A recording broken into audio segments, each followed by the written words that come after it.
অনেক অনেক বছর আগে আল্লাহর প্রেরিত এক মহামানব এসেছিলেন এই দুনিয়ায়। তিনি ছিলেন আল্লাহর নবী ও রাসূল ঈসা আলাইহিসসালাম। আল্লাহ তাকে অনেক অলৌকিক ক্ষমতা দিয়েছিলেন। তিনি অন্ধকে সুস্থ করতেন, জন্মান্ধকে দৃষ্টি ফিরিয়ে দিতেন, এমনকি আল্লাহর ইজাজতে মৃতকেও জীবিত করতেন। ঈসা আলাইহিসসালাম সর্বদা মানুষকে এক আল্লাহর ইবাদত করার দাওয়াত দিতেন। তিনি বলতেন, হে আমার কওম, তোমরা আল্লাহ ছাড়া আর কাউকে উপাসনা করো না, আল্লাহই আমারও রব, তোমাদেরও রব। কিন্তু কওমের অনেকে ঈসা আলাইহিসসালামের দাওয়াত গ্রহণ করল না। তারা তার অলৌকিক মুজিজাগুলো দেখে বিস্মিত হলেও অনেকেই তাকে ঈর্ষা ও বিদ্বেষের চোখে দেখত। কিছু লোক তাকে মিথ্যুক বলতো, আবার কেউ তাকে হত্যা করার ষড়যন্ত্রও করল। কাফেররা পরিকল্পনা করল, আমরা ঈসা নামের এই মানুষটিকে শেষ করে দেব। কিন্তু আল্লাহর ইচ্ছার বিরুদ্ধে কারও ক্ষমতা নেই। আল্লাহ তাআলা নিজেই তার প্রিয় নবীকে রক্ষা করলেন। একদিন হঠাৎ করে ঈসা আলাইহিসসালাম তার সাহাবীদের মাঝে ছিলেন। তারা আল্লাহর বাণী নিয়ে আলোচনা করছিলেন। ঠিক তখনই এক অদ্ভুত ঘটনা ঘটল। আকাশ ফেটে গেল, নূরের আলো ঝলমল করতে লাগল। ফেরেশতা নাজিল হলেন আর ঈসা আলাইহিসসালামকে বললেন, হে আল্লাহর নবী, আপনার মিশন শেষ হয়নি, কিন্তু এই দুনিয়ার মানুষেরা আপনার বিরুদ্ধে ষড়যন্ত্র করছে। আপনার রব আপনাকে নিরাপদে আসমানে তুলে নিচ্ছেন। এরপর সবাই বিস্ময়ে তাকিয়ে রইল।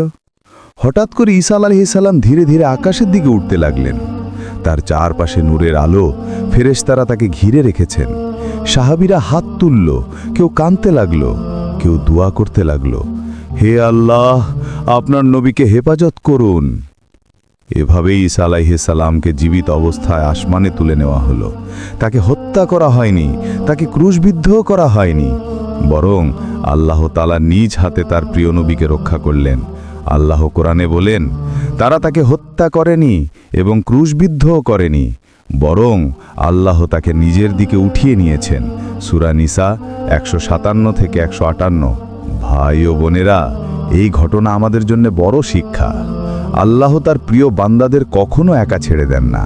যারা আল্লাহর পথে চলে, আল্লাহ তাদের এমনভাবে হেফাজত করেন যা আমাদের কল্পনারও বাইরে। আরেকটি সত্য হলো, ঈসা আলাইহিসসালাম এখনও আসমানে জীবিত আছেন।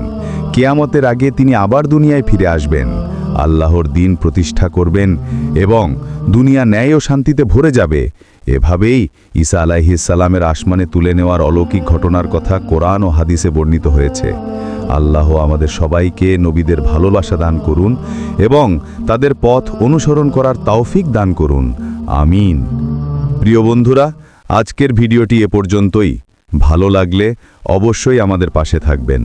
আমরা এই চ্যানেলটি বানিয়েছি শুধুমাত্র আপনাদের কাছে ইসলামের কথা পৌঁছে দিতে। আমাদের এই চ্যানেলে প্রতিদিন একটা করে ইসলামিক ভিডিও আপলোড হয়।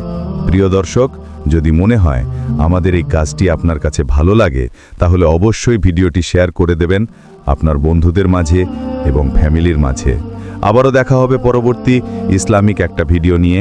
এতক্ষণ ভালো থাকুন, সুস্থ থাকুন, আল্লাহকে স্মরণ করুন, 5 ওয়াক্ত নামাজ পড়ুন।